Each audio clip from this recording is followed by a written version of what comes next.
Hello, all of my beautiful freaking people. Welcome back to another episode of FML Talk. Today is a very interesting episode, you guys. I don't know if you have watched the documentary on Netflix called The Most Hated Man on the Internet, but our guest today was at the center of it all. Sit back, grab a fucking cocktail, maybe the bottle, it's a fucking doozy, and welcome to FML Talk. Oh my god. Wait, how old was the other girl? 19. Can you believe that shit? Hey, this is Gabrielle Stone. Good book? I did not in chapter 6. He did what? 48 hours? What a dick. Yeah, but have you seen all the photos on her Instagram? And this is FML Talk. Oh, no, she didn't. Y'all know I love a good self-love cocktail and occasionally an actual cocktail. I have always notoriously hated the taste of alcohol and needed it disguised in a good mixology cocktail until I discovered Neft. Because Neft is a premium vodka in its purest form with non-GMO rye, it has a light taste full of character. Not only is Neft one of the best tasting vodkas I've ever had, it also comes in the cutest packaging I have ever seen. Their unbreakable barrel keeps it chilled for up to 6 hours, making it the perfect drink to take just about anywhere. Join me in adding a little actual cocktail into your self-love cocktail with Neft vodka. Cheers! Okay, you guys, first of all, if you have not watched this 3-part documentary, I really urge you to go do that. It's fucking insane. I had no idea this story even took place, even though it was highly publicized, and seeing what this man got away with is mind-blowing. My guest today is Kayla Laws, and she was at the center of this entire fucking shit show. Her, as well as her mother, were the two people that really stepped forward and put up a fight to take this man down. Hunter Moore is the most hated man on the internet.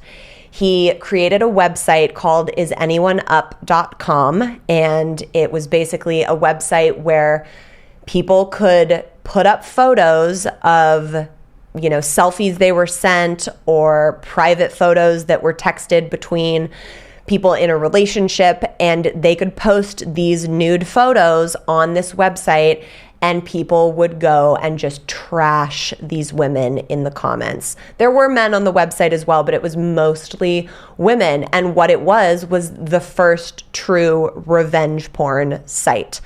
Back when this was happening, there were no laws against revenge porn like there are now. This case was actually the start of getting those laws put in place to where people can't just start victimizing women and posting pictures out of revenge on fucking random sites now. Thankfully, we have laws that are in place now. Back when this was happening, there was none of that in sight, and Hunter Moore was actually, oddly enough, celebrated by a lot of people for coming up with this new innovative idea. You guys, the documentary made me sick to my stomach.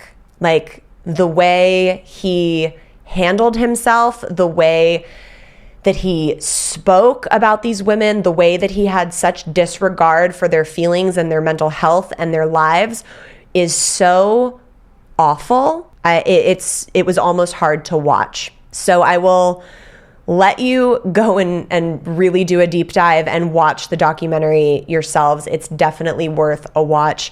But when I turned on the first episode, my fucking jaw dropped and I was like, holy shit, I know this person. We knew each other in high school. So I immediately reached out to Kayla and was like, first of all, holy shit, I'm so sorry. I had no idea that you dealt with something like this so publicly and in such a traumatic way. And secondly, can you please come on the podcast and share your story? Because I think it's so fucking empowering what you went through. She was the only victim that went and made a statement in court.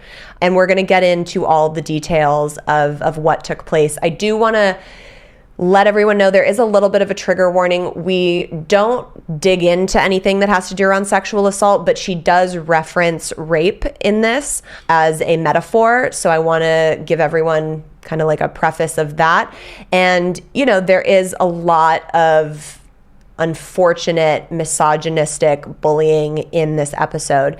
And I hope that, you know, I'm sure this episode is going to reach the depth trolls of the internet and some of Hunter Moore's followers that he somehow still has. And if you guys are listening to this, first off, fuck you. And secondly, I hope you are able to learn something.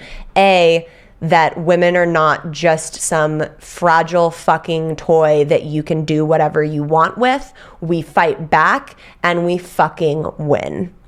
So with that, let's welcome Kayla to the show. Kayla Laws, welcome to FML Talk. I'm so fucking excited to have you here. Thank you so much for having me. Okay, so I kind of in the intro gave a preface as to like what the fuck we're going to be talking about today. But let me tell you, when I turned on this documentary that was like trending on Netflix, and within the first 5 minutes, I was like, wait a minute, I know this girl. Like, do I know her? And then they showed like your high school photo, and I was like, oh my fucking God, like I know this person. This is wild. Yeah, I definitely look different now. Yeah, I mean, you had a good glow up, but yeah. You know. Thank you. So for people that haven't seen the 3-part documentary yet, give me a little bit of an intro as to how all of this shit show started. Yeah, so basically I was pursuing acting back then, and I was a part-time server as well. And I was at my serving job. The hostess that worked at the restaurant that called me wasn't working that day, and she actually called the restaurant and said, can I talk to Kayla? This is important. So they said, Kayla, you have a call. And so I said, okay, can you wash my tables? I'll go outside. Like, I was just very confused. Right. And I answered the call, and I was just like, hello? And she's like, hey, I'm so sorry. She started with, I'm so sorry. You're on this website. It's called isanyoneup.com. This guy who owns the website, Hunter Moore, is a total asshole, and he will not take anyone's photos down. And I have so many friends who have tried to reach out and plead with him to try and get their photo down, and he will not do it. And he just kind of like laughs at you and ignores you. And this is the first time you heard about the website? No. Oh, okay. When was the first time you had heard about this? So this is actually the first time I've told anyone this. Oh, love that. I actually had a conversation with that hostess maybe like, I want to say like a week or two before it happened to me. Wow. And she told me about this website, and the busser that worked at our restaurant was on the website.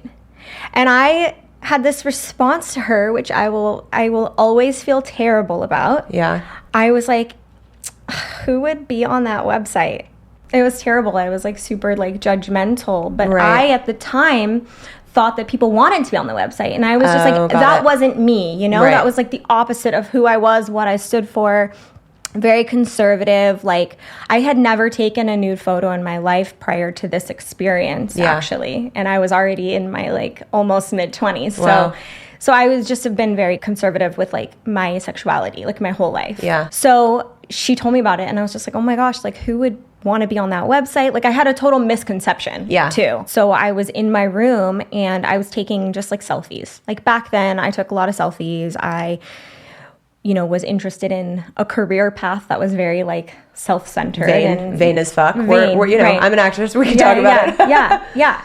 And so that's kind of like what I wanted to post, was just like a selfie or like a picture of myself on Instagram or whatever, something cute. But I didn't. It was just me. Like, I did that a lot back then.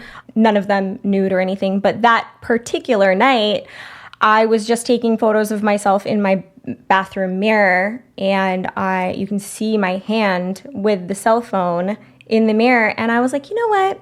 I think when I'm like 50 one day, I'm gonna like be curious like what my boobs looked like, or what my body looked like when I was in my 20s. Like, that's just so valid for documentation purposes. Like, so this wasn't like you weren't sending a nude selfie to a boyfriend. No. This wasn't like a sexting situation. Not that that fucking matters for where this conversation is going, but it was like the most innocent. Yeah. Wow. I had never done that ever prior to then or then. And then once this situation happened, I didn't do it after either. Right. You know, obviously. Well, yeah, for obvious you're like, I'm reasons. fucking scarred for the rest of my life. Exactly. Yeah. But yeah, so I decided to take a few topless. And then what's frustrating is like so many people don't believe this part of the like what I say, but it's like 1000% what happened. I've never been a very technologically inclined person.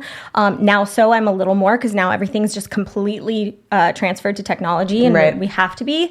But back then it was like so new. Everything was so different and changing. And that was like the peak of like the change and Right. and stuff. But I didn't really know a lot about like iCloud and how you could like sync things up back then. It was like I still don't know a lot about yeah, iCloud. right. And so at that time, I was like, well, my cell phone's running out of space and I want to keep these photos somewhere. So I ended up emailing them to myself in my like Gmail account. Right. And I just was like, let me just create a separate folder. I had tons of folders there that I created for different things for like, you know, acting stuff I had listed out, like agents or auditions, whatever.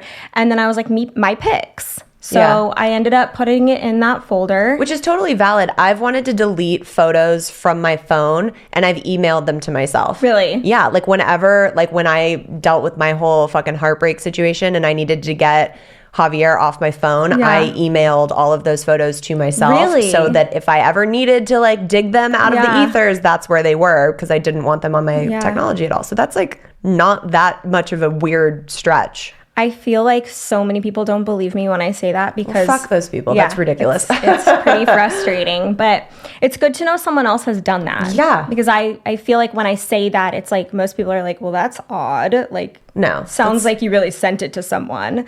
And I'm just like, I swear I never But did. that's the point. And then when you watch the documentary, that like even the people that were sexting and were like, my fucking ex-husband probably has some like shady shit on me. So thank God that there's laws because of this situation in place now that those can't be used. Right. Because everybody's done that.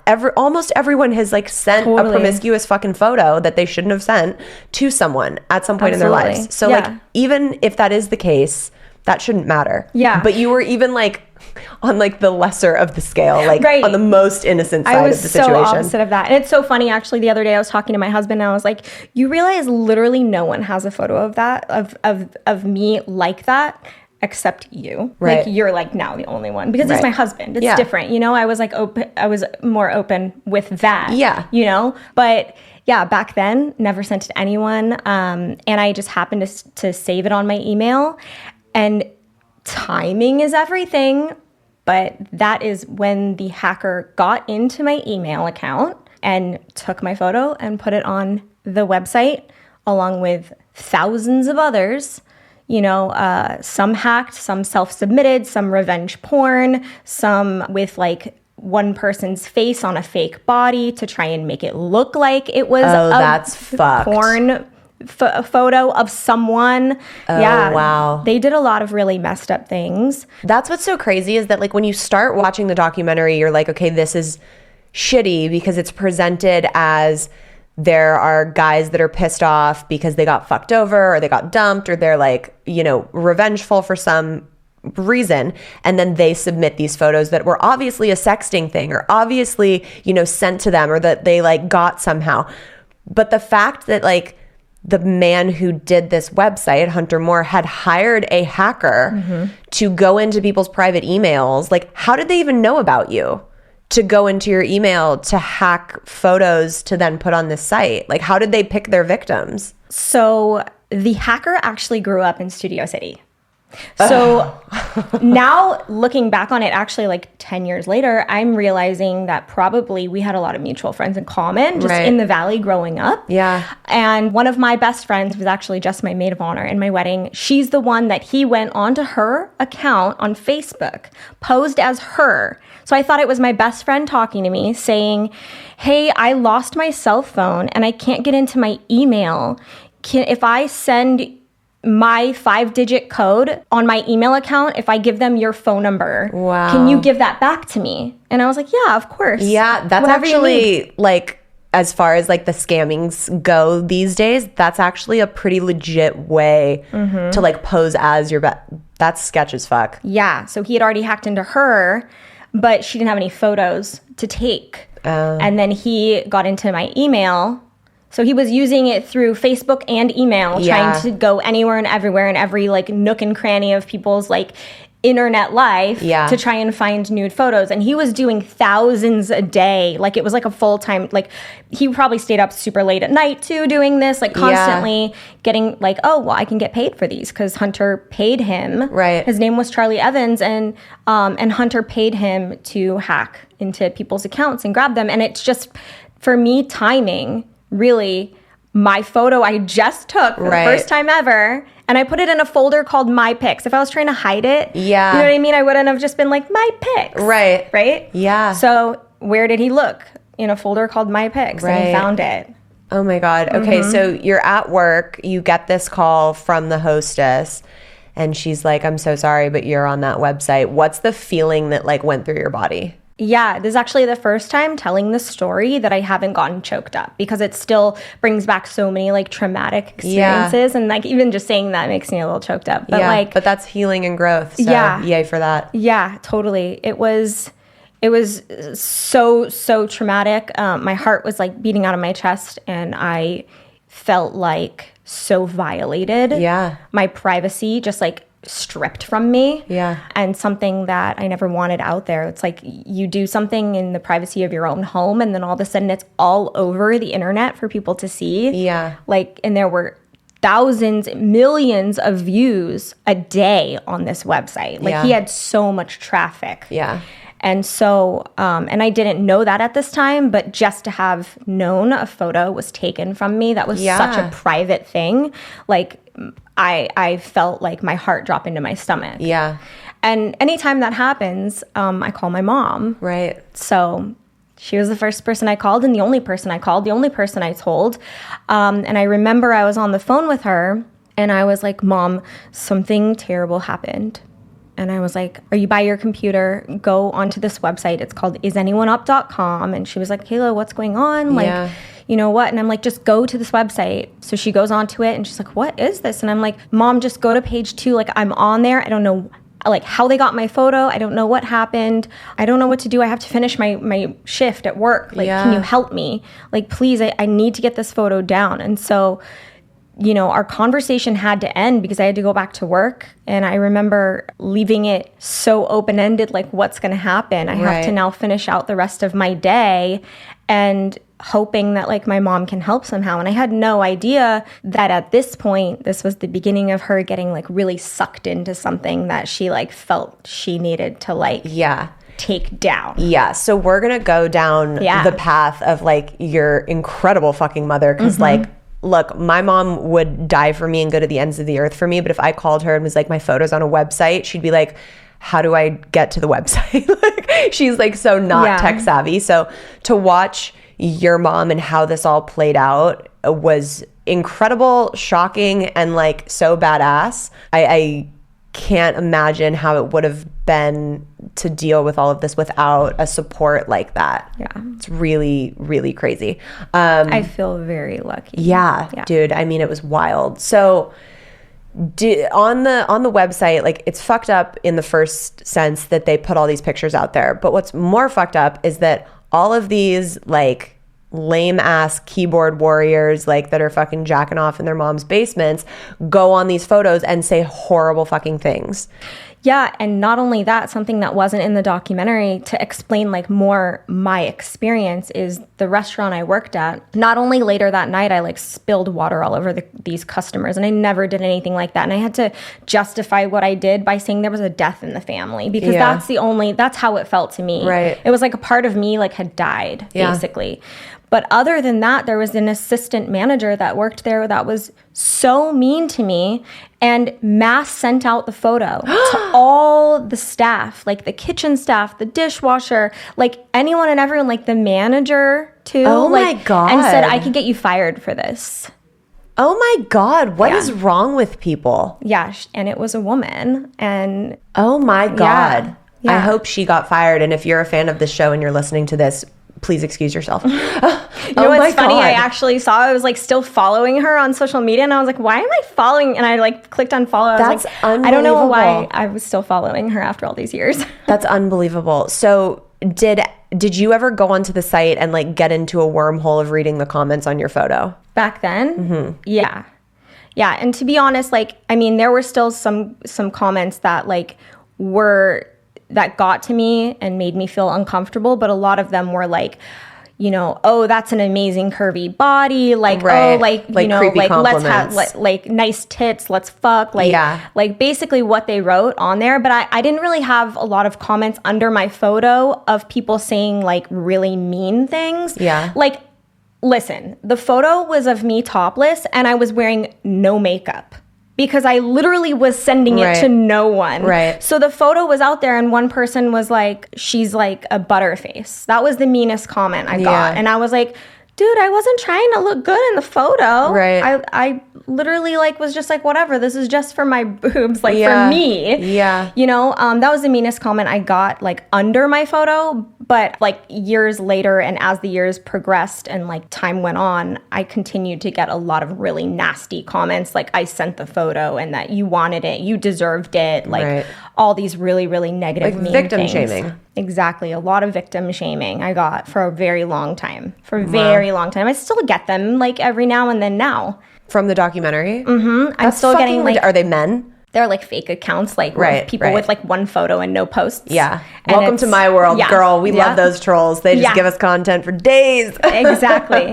Lots of trolls. But, you know, not as many as like what I'm getting with like the love and support. Yeah, and, I like, bet. I can't even imagine. People believing me and like saying I'm brave and all these wonderful things. Yeah, it must be really fulfilling after such a long fucking journey. It's so fulfilling, and I get chills even just like with you saying that. Like I just got chills because like it took this long for me to get closure. Yeah. And I think I personally sent a letter to the producers, and they live in England, and I was just like, thank you for the closure, because it took like 10 years for me to get that. Yeah.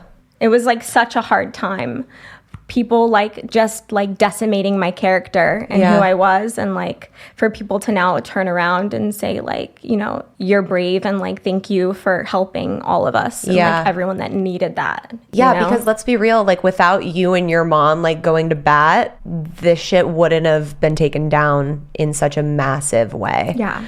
So once the photo goes up and you're like, Mom, what the fuck, help me, kind of like give me a brief overview of like the steps of the wormhole she went down. Like, first of all, everybody like go watch the fucking documentary. Like, it's worth it. It's 3 episodes. It's fantastic. But like, give us a brief overview of how, because it really went from your mom trying to protect her daughter and find a solution to like her putting herself in harm's way. Yeah. And it like the arc of that was really scary and empowering to watch at the same time, because I've gone through a very, very different hacking experience with my ex-husband. Yeah. And I know the violating fear that they instill in you without even picking up the phone to call you. And it's like you physically are like not feeling safe in your own home without them doing a goddamn thing. Mm-hmm. And yours was on such a more massive scale. So give me a little kind of like timeline of, you know, your mom's journey involving with this. Yeah, so basically we got off the phone. She knew that she needed to get to work to get my photo off the internet. And at first, I think she really tried to like understand what the website was initially. Like, what is going on here? Like, explore the website a bit more and try and figure out like, what avenues do I need to take? Yeah. And she reached out to Hunter's attorney multiple times, and that didn't do anything. She reached out to his advertisers on his website that were actually like paying him to be on the website. The hosting account, the hosting manager that like hosted his website. Yeah. His publicist, she reached out to. She was trying to reach out to his mom, actually. And I love that moms always try and go to the mom. Like, I remember when my ex-husband was like doing all this crazy shit, she's like, should I call his mom? And I'm like, Mom, he's a fucking sociopath. Like, what is calling his mom gonna do? Right. Exactly. Yeah. Exactly. So she tried to call his mom's work, and little did she know it was actually his mom's former work. Uh-huh. But she actually ended up getting in touch with like all of his mom's former employee or former coworkers. Yeah. And they were just like, they had her on speaker, and they were like all gathered gathered around the speakerphone while she was telling them what was going on and what their former coworker's son was doing. And they were just like all shocked. Yeah. And then he goes onto Twitter and he's like, yo, someone just called my mom's like old work. Ha ha ha. Ew, dude. And she like obviously like tried to just get to him like online. We emailed him and he just like ignored us and like basically like, well, prove it that you were hacked. Like, right. And then silence. Every which way, like every angle you can think of, she tried to go that route. Yeah. And it just didn't work. Yeah. And then finally, you know, for a while I was so ashamed of this photo being out there. I didn't even want my stepfather to see it. Yeah. Who I was living with my mom and my stepdad at that time. And I didn't want him possibly seeing the photo because along with everyone that was looking at it on the website, I didn't want him seeing it. And I know he doesn't go on websites like that. So I'm like, okay, well, if I can stop my stepdad from seeing this or knowing about like this embarrassing thing, then I'm going to try. So I didn't want my mom to tell him. I also, side note, didn't even tell my real dad who lives in New York and like that whole family. Yeah. They're super conservative. And I didn't tell them until like this whole thing even ended. Wow. I wouldn't tell like a lot of people. Yeah. Unless they just happened to like go on the website and know about it, right. You know? But my stepdad finally had to find out because he's an attorney. So I really lucked out. Yeah. With a really badass mom. He fucked with the wrong people in the valley, dude. Seriously. So I had an attorney and a badass mom on my side. Yeah. And so he, like I said in the documentary, he got to all these people and then it stopped with me. Quite literally, like it all came to a halting stop with me. Yeah. And so my stepdad, being an attorney, reached out to the attorney, Hunter's attorney again. Yeah. And said, you need to remove this photo under copyright law. And if you don't, then you're going to have a case on your hands and it's going to cost thousands. Yeah. And you have 30 minutes to do it. Yeah.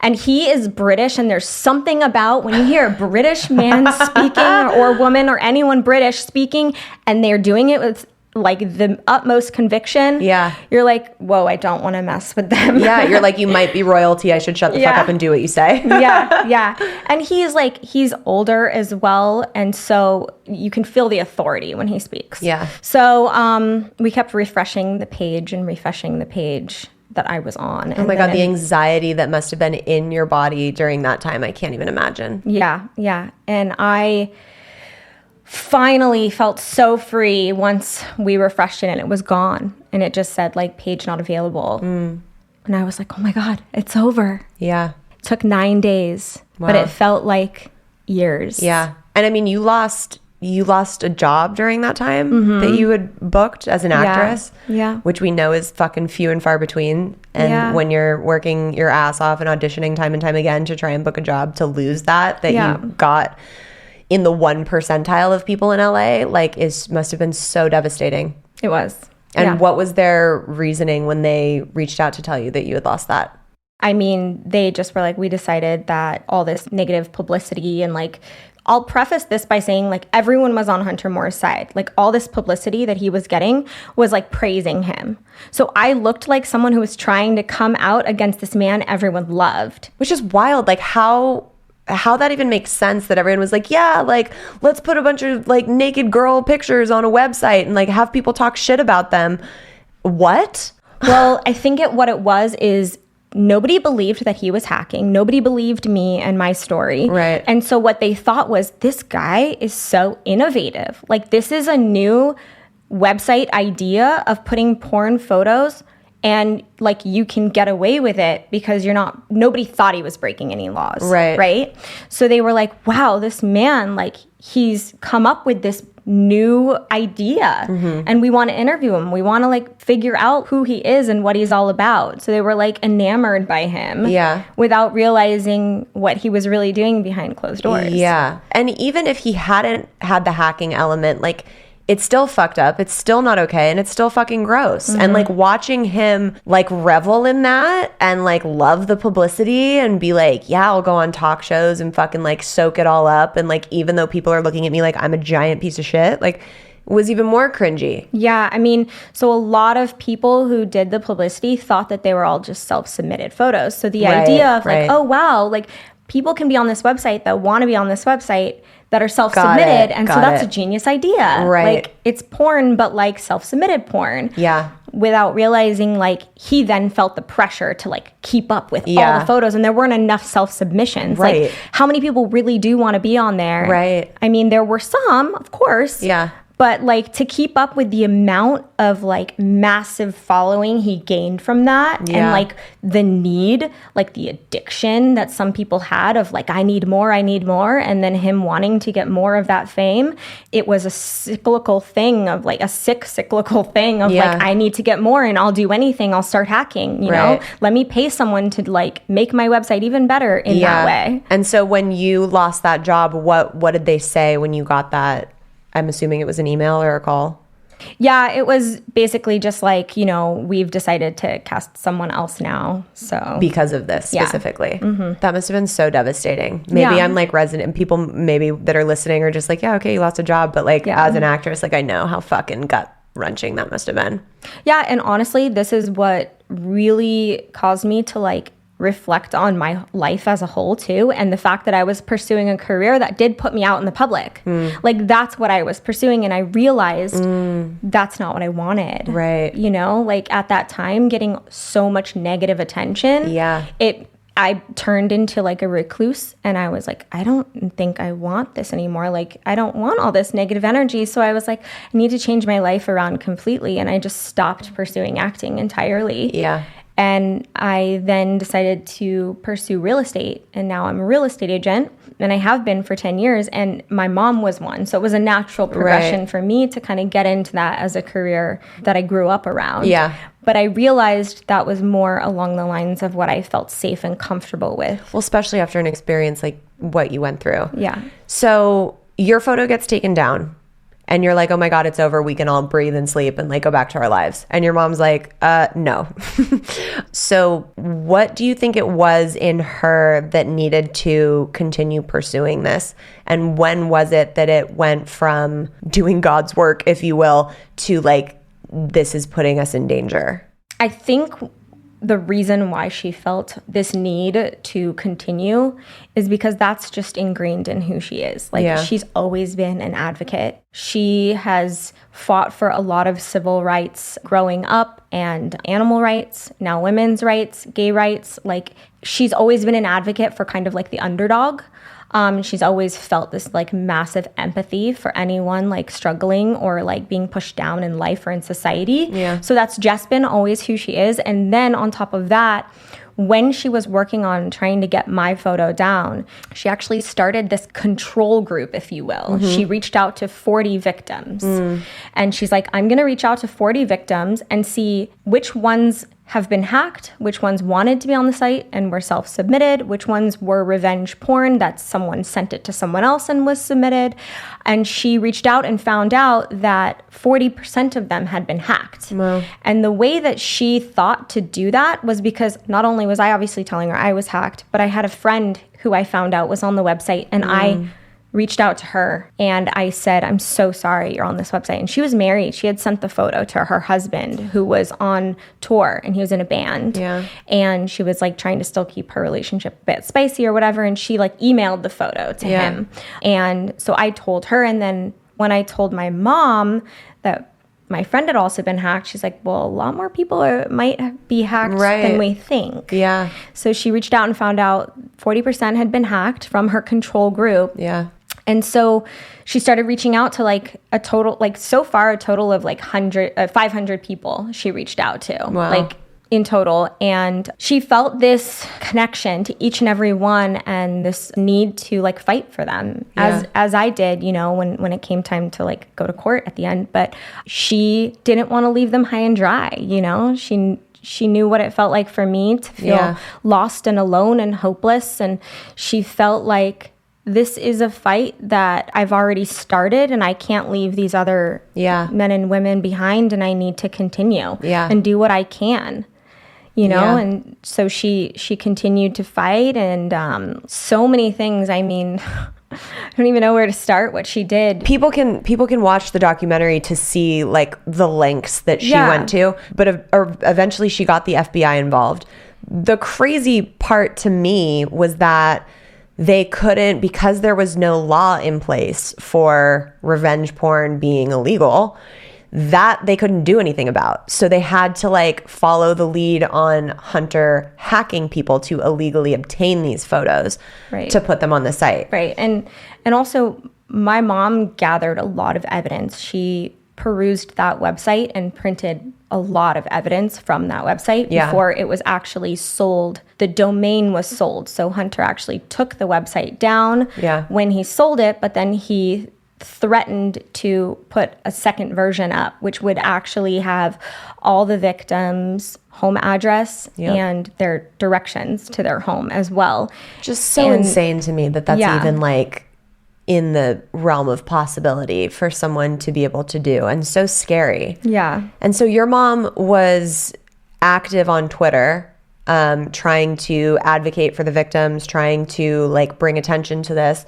And there was a time where you guys were getting full on death threats. So my mom actually handed over to the FBI like a 12-inch thick file of evidence that she had, and, you know, hoped that the FBI would like move forward and start investigating, which time had gone by, like 7 months had gone by, and we were like, well, maybe they're not investigating. And like Hunter had sold the domain. He's threatened to have that second website be put up. Yeah. And then my mom actually went on Twitter and was like, well, you're threatening to put all these addresses up. Let me put your address up. So she put his address up on Twitter. What a boss move, dude. Yeah. Well, boss or wildly stupid. You know, well, like I was really somewhere scared. in the middle. Yeah. I was really scared because I'm like, Mom, why are you doing that? Like, can we stop? Like, these people are crazy. We don't know who his followers are. We don't know if they're convicted felons. Right. We don't know how crazy his followers would be. Like, we don't know. Hunter Moore could just be like someone in his mom's basement, which is what we think he was. But we don't know who these other people are that are like his hardcore, like children, because he was the father. Right. You know? Right. So we didn't know who they were dealing with. And once that happened, they saw my mom as someone who was really trying to fuck with him. Yeah. And so then they were like, we're going to fuck back, basically. Yeah. Sorry, that was the wrong term. That Not was accurate, back, but fuck with her back. Yeah. And so one thing that the documentary didn't show is we actually had a stalker at our house. Oh so my God. One day I was in the dining room and my mom was in the kitchen, which was adjacent to the dining room. And we have this big window where you can see out to the street, and we live on a cul-de-sac. Mm-hmm. And there was this odd car, like I didn't recognize it. It wasn't any of the neighbors' car. I was like, that's strange. Then the next day, same car was back, driving back and forth in odd patterns. Mm-hmm. And I was like, something really shifty here is happening. And then they parked right in front of our house on the other side of the street. And I was like, Mom, there's like someone who parked outside the front of our house. It's really weird. Just something was happening and led me to say, someone's here. Yeah. So she looked out the window too, and then she just started heading for the door. And I'm like, Mom, where are you going? And I like followed her. And so we both opened the door and walked out and walked over to the person's car, whoever this was, like some 20-something-year-old, one of his followers probably. And we were like, hello, can I help you? Yeah. And he whipped his head up, looked at us, didn't realize we were there, and zoomed off so fast that he almost hit the neighbor's house because the street is on a curve. Yeah. And it was like, well, obviously, he didn't want us to see him. Yeah. And it was so strange. And you guys were like sleeping with weapons under your bed at some point in fear of these crazy fucking people coming to your house to try and like fight back. Yeah. So once the stalker situation happened, we got really scared. My mom bought locks for the house, for the gates on the side, and then we slept with like rods under our bed. My mom got a fax basically saying like a death threat. Like basically they were going to like kill her if she kept fucking with Hunter Moore. A fax? Yeah. Stop. Well, no, I know. 10 years ago. I know, but still, that's terrible. No, but that's what happens in horror movies where it's like beep, beep, beep, and then the fax slowly comes out and it's like some threatening fucking message. Oh my God, that's terrifying. Yeah. And she was getting viruses sent to her computer. Yeah. You know, like calls. It was really scary. Okay, so walk me through, and correct me if I'm wrong, you were the only victim to make a statement in court. Yeah. Walk me through what that was like for you on that day. Like, he's on trial, the day in court has come, and you're responsible for speaking for God only knows how many victims that have been on this site. What was that like? Yeah, I know that the FBI had initially told my mom that they were going to reach out to a bunch of victims and try and see like who else would give a statement, and no one else would. Like, everyone else was deathly afraid of his following and like being involved in that, getting themselves back into kind of like the mix of that whole society that he had created. And I guess I felt that protection with my mom on my side, that I was like, you know, I'll do it. I was very apprehensive at first. I didn't want to be in the public eye either and stand up there and like face him, because I had never met him before and he seemed just like a total douchebag and like this terrible person that I was just like, I don't want to face this guy, you know? But I felt like I had to. I felt like I was the only one who was so close to everything that was happening. I had the perspective that all these other victims didn't have, because everything that was happening to my mom, and really gaining this understanding of so many people that had been affected on a greater scale, and then having the FBI involved, and then also having Anonymous get involved, and like being so close to everything that happened. I was like, it is my duty right now to stand up and like represent everyone else that was so horribly affected by this man. Yeah. And what was it like looking at him in court? Looking at him in court was like, to me, it was like, this is ridiculous. Like, this guy is smirking and like laughing. And I'm just like, it was a big fucking joke. It was a joke. Like, he just was like, this is ridiculous. Like, I felt like he just didn't give a fuck, and he was not sorry at all. And I was like, I can't understand how you can be like a human being standing there doing this to so many people, being brought to court and still acting this way. Right. Like, the FBI got involved. Yeah. Anonymous got involved. Yeah. Like, that's pretty major. And for you to still have the same attitude. Yeah. Like, you're a psychopath. Yeah. And he was found guilty. What was his sentence? He actually took a plea deal. Of course.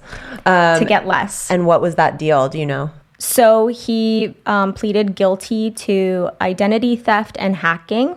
Okay. And he got 2.5 years, as did the hacker. And the hacker is actually the only one who turned around and looked at me directly. And I, of course, looked at the ground when he did this, because I didn't want to even look him in his eyes. But we were both in the pews together, like he was in front of me. And he said, "I'm so sorry." And Hunter never apologized. Right. But I felt this like feeling of like genuine, like, I'm sorry from Charlie, the hacker. Yeah. And so I don't know, like there was a complete different feeling from him than Hunter. Yeah. But they both got sentenced the same time, 2.5 years. And they both got less time overall. Like, it got cut shorter, like 6 to 9 months. Yeah. So I remember the day I found out that they were out of prison, I was like, crap, I'm scared. Like, are they going to come back after me? Right. Because I stood up to them. I basically put these guys in prison. And like, now I'm so vulnerable. Yeah. Do you still feel that fear? Now that the documentaries come out. Yeah. You feel that again because of the documentary, or you feel more safe? No, I feel, well, let me just like, for real, I'm always scared. Like, I work out at a gym, and it's a CrossFit gym, and we go running outside.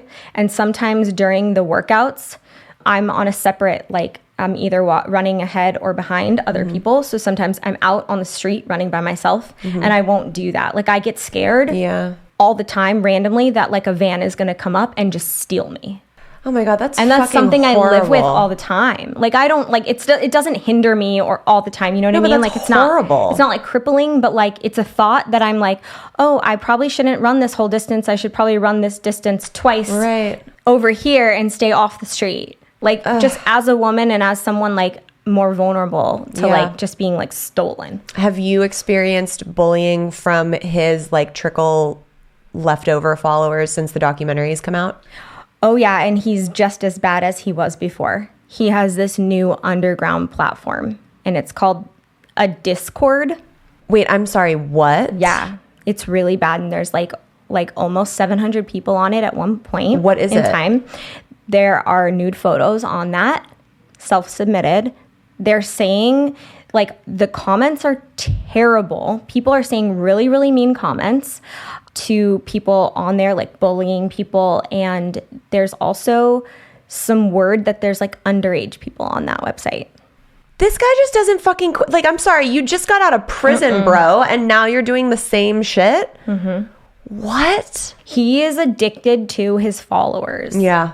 And so sadly, this documentary releasing has also given him another platform for his name. Right. So like there are people that are sick and twisted out there that are they're like, fuck yeah. Yeah, you're my God. Ugh. And that's always how they've been. And so there's always going to be people out there like that. Yeah. But also it's gratefully, I'm grateful that it's also allowed a light to shine on like who he really is and what he has done, because back then, all these publications, I mean, like Rolling Stone did an article about him, like praising him. And I'm just like, shame on them, yeah, dude. What? Yeah. He was on like Dr. Phil, Dr. Drew, and they were like, Dr. Drew was actually like kind of friends with him. Like when my mom was like on that show, it seemed like he was like buddy with Hunter. But now he knows the truth. And so now he thinks obviously like what he did was terrible. Yeah. But back then it was like nobody knew the truth, and they just thought that me and my mom were coming out into the public to like try and get attention. Like and that the 15 minutes. Yeah. That's so unbelievable to me. Nobody believed us. I can't believe he has a new fucking site up already. I was going to ask you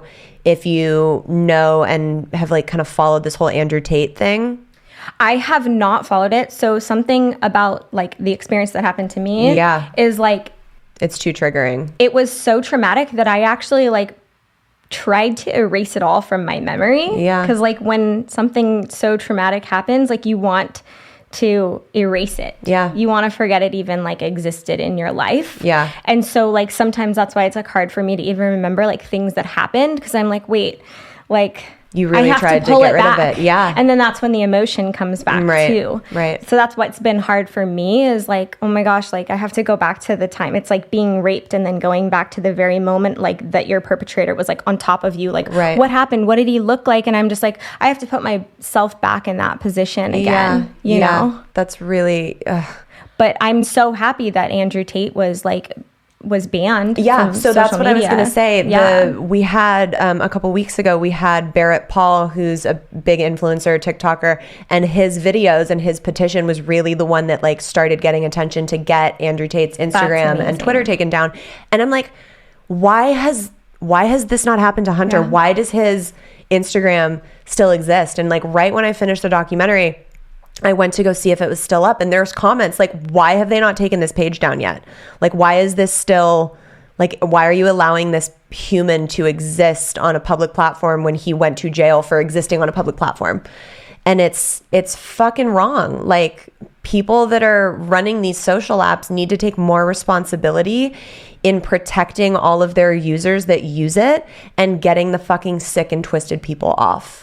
I agree. I had a lot of people reach out to me that were supporters of mine that were like updating me on his social media platforms and saying like, he just got banned. So he was getting banned and then it would come back. And then he was getting banned and then it would come back. So it was back and forth with Hunter because so many people were reporting him for being on. Yeah. So I think he's back on, but I don't think he's really using it as much because he keeps getting banned. Right. So now he's just on this Discord thing. I don't know what it is. It's like some underground thing.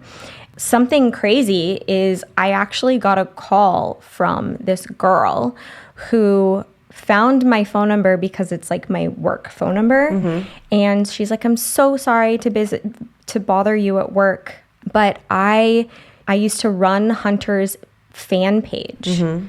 And this is a female. Like she was a huge supporter of his. She actually thought that they had something like special together. When he was in prison, he would like write her. Oh my God, it's so cringe. Like it's so creepy. Yeah, and he apparently had like a lot of anxiety, and he was like a whole different person when he was in prison, like a lot more vulnerable. So she said she saw like a whole different side of him. Right. Well, yeah, when you're... Right. Okay, I was going to make a really poor taste joke. Never mind. Let's move on. Okay, continue. But she called me and she apologized like so wholeheartedly. And normally I'm the type of person where I would be like, that's okay. Like, you don't have to apologize. Like, thank you. I let her apologize and I didn't say anything. Yeah. And I was just like, yeah, well, so basically she called me because she's now no longer a fan and a supporter of his. She's completely gone against him because he's now turned around onto her, and all of his fans are coming after her, and he's not supporting her as a friend, and she supported him all those years. So she came to me and she's like, I need your mom to contact me, please. So I gave my mom her phone number, and they talked for like hours. Yeah. And so she's been on actually a couple of interviews my mom's been on. And so now she's speaking out about this. So it's pretty crazy. There's not only her, but like there's been other people who have been like, I was friends with him, and like now I see like they've totally jumped ship. There still are so many followers, unfortunately, of his on this new Discord platform. It's like absolutely insane to me. Yeah. If you could say like, what's the one silver lining or takeaway that you've been able to have from this like horrible situation that literally happened to you out of your control, what do you think that would be? I think back then, I mean, the only silver lining was like that I was able to be the voice for so many. Yeah. Now the silver lining is like a more personal silver lining of like the vindication I've received from like actually feeling like people believe me. Yeah. Because I was called a liar and a whore and a slut and like so many degrading names back then. Yeah. That now to have all these really sweet messages of people saying that they support me and something happened to them and like telling me their story and being really vulnerable with me has outshined everything that I went through like 10 years ago now. Yeah. So it's like kind of been a full circle moment. And I'll say like up until the very last day the producers of Netflix were about to leave, I said no. Because I didn't want to reopen that can of worms. Up until they were about to leave where? They were going to go back to London. Okay. They were done filming. Oh, like they were wanting to interview you and you hadn't done it yet. Yeah. And your mom had? Yes. Got it. Netflix wanted me in it so bad. They kept asking and asking and asking. And I had a Zoom call with them. I had two. And the first Zoom call I had with them, I had to recount everything that happened. And I was just like so like emotionally drained. Yeah, I bet. I felt so down, and I felt like just like back in the place I was in that I tried to escape from. Yeah. Mentally and everything. Yeah. And so I sat down and had a conversation with my then fiance, and you know, he's like, if this is what it's going to do to you, don't do it. Right. Like, it's not worth it. Right. For your like own mental health. Yeah. And so I was like, you know what? I can't do it. I responded to them and I'm like, I'm sorry. Like, this is just too much for me. And they respected it completely. And then it was like months later, I had another conversation with my fiance again. And I think I had felt a lot more empowered because I had been seeing my mom filming and I had been talking to her about it. And I was like, you know what? This actually might be a really great thing, like telling this story, because like society has changed so much now compared to 10 years ago. And like, maybe it will help so many that I like tell my story and like what I went through and like what I stood up for. Yeah. And so the last day I said, okay. And the producer was like, oh no, we have to schedule like this whole interview for one day.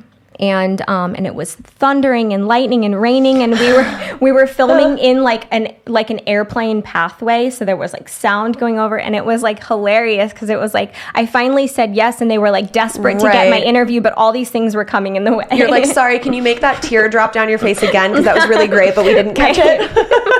Right, exactly. Oh my God. Yeah. So I ended up saying yes, and it was literally one day of me filming. Wow. Yeah. And are you glad now that you did it? Yes. Yeah, I'm very glad. I feel like I contributed. I mean, and I did. It's just that, like, for people to see it now and know that, like, I was the victim, the only victim in court to stand up. Yeah. You know, and I mean, that's a huge part of it. Like, you and your mom are the most important parts in that documentary. Yeah, absolutely. Like, we were the voice, you know? Yeah. Like, there were so many other aspects, obviously, that came into play, but, like, without us pushing back and, like, fighting, like, you know, and me going to the judge and telling my story, and that, like, Your Honor, I've never met this man in my life. Like, he like ruined my life along with many others. Like, that bears so much weight. Yeah. You know? At the end of the documentary, they say in text that they reached out to Hunter to be a part of the documentary. He initially agreed and then pulled out. Why do you think that is?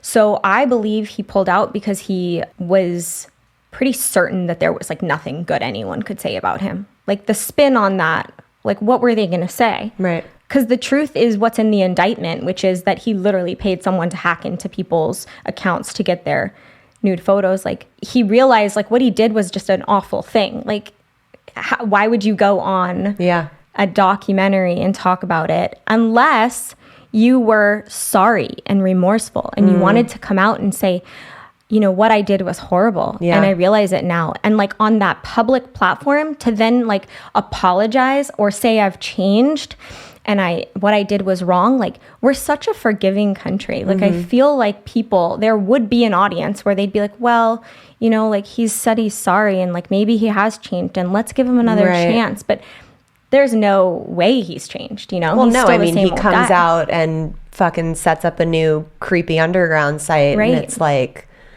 nothing has changed. So why would he participate in a documentary unless it was to get the shitty press for his fucked up followers that would follow him anyways? Yeah. In that sense, I'm almost surprised he didn't do it because he seems like such a fucking, like, whatever press is good press if it's, you know, my followers get to, like... Yeah, but he knew he would have lost followers because people were still believing that what he did was not wrong, you know, until the documentary came out and it really shined a light on, like, the truth. Yeah. You know? And what I heard from that girl that used to run his fan page is apparently he had a lot of anxiety after this documentary was released and he couldn't even leave the house. And I don't even know why he would leave the house anyway, because at this time he should probably, like, stay hidden away until, like, this documentary has kind of gone away a bit more. But what a, like, fucked up full circle moment to, like, his victims that felt like they couldn't leave the house out of embarrassment or fear or anxiety. And now he's experiencing that. That's, like, such a good point. Yeah. Yeah. And, like, good. Yeah. Dude. Good. Yeah, exactly. Now you know how I feel a little bit. Yeah. To some degree. Yeah. Kayla, thank you so much for being here. This was so informative. I know it's not fun to, like, reopen and, like, talk about all of this, but I think it's going to help so many people that have been through similar traumas or anything that's, like, anxiety inducing, and to give people the courage to stand up for themselves and fight back and not roll over and take it when life throws shit at you. So thank you. Yeah, thank you so much for having me. Do you want to be followed? Do you want people to find you? Okay, then go ahead and drop your social media, girl. Yeah. I mean, the only people that are going to come from you from hearing this are, like, love warriors and like great people. Yeah, only positive vibes, please. Only. So go ahead and tell people where they can come find you. Yeah, so my Instagram is @listedbylaws. Oh, that's so cute. I mean, I know because I follow you now, but like, it's such a cute like play on the realtor thing. Yeah. Amazing, girl. Thank you so much. Yeah, thank you. I want to thank Kayla so much for coming and sharing all of that with us. I know it's not easy to go back into trauma and reopen those wounds and talk about it again. I hope if you guys have not watched this documentary, you will go do so. There is so much more work that needs to be done with people bullying online and people existing online. The fact that this man was able to go to prison for a crime and then get released and continue to do that crime is wild to me, and it makes me a little sad for the way that our justice system is and the way that our society is. So I hope this episode can bring some awareness to the fact that there needs to be some more laws put into place and some more regulations put into place on social media and how accessible things are for people to continue to harm others in the way that they've already been prosecuted. It's absolutely insane to me. As always, make sure you guys are subscribed so you never miss an episode. Keep up with us on Instagram at FML Talk Podcast. If you just are dying for more FML content in your lives, you can join us on patreon.com/FML Talk. There are 5 seasons of mini bonus episodes that will give you some serious good stuff. You also get 10% off all of your merch and access to the private self-love Facebook group. And if you want your signed copies or to purchase any of that merch, you can go to eatprayfml.com. As always, have a self-love cocktail on me. Cheers, guys.